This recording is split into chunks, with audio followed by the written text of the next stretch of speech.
Eo amin'ny sehatra ny fampianarana kosa indray dia fantatra izao fa iova ny ity andro mpampianarana eto amintsika afaka 3 taona. Mitondra fanazavana sy ny antony anaovana izany indrindra ny minisitra misana ny fanabeazam-pirenena Paul Rabary. Manatin'izay peso izay foto-kevin-dehibe aloha dia ny hoe misy vokany ankizy amin'ny fiarahamonina amin'ny firenena ny fianarana.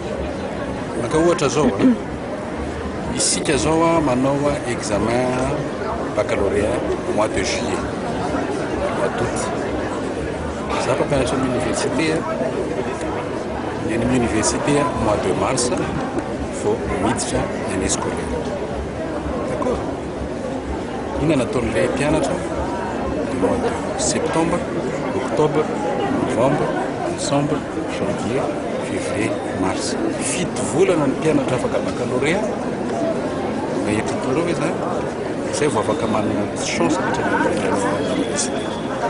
Faharoa mikasika ny calendrier scolaire io Antananarivo mantsy sika dia misy adihevitra politika. Fa natadio fa ny eto Antananarivo ary misy impact amintsika amin'ny calendrier scolaire. Amin'ny fotoana avy orana, amin'ny fotoana andalovan'ny cyclone, amin'ireny fotoana ireny mianatra ny mpianatra. Tadio tsara nefa fa rehefa mandalo ny cyclone, avy ny orana, ary Madagasikara dia faritra ranomasina amoron-dranomasina zany hoe sensible amin'ny cyclone. Amin'ireny fotoana ireny tsy mianatra ny mpianatra. Teneniko anareo zany ça va ny anaranjorofo sahirana rehefa mandalo ny cyclone ny reprise des cours. Ka tsy fanapakevitra ministre, tsy fanapakevitra Paul Rabary fa tao amin'ny convention nationale tamin'ny octobre 2014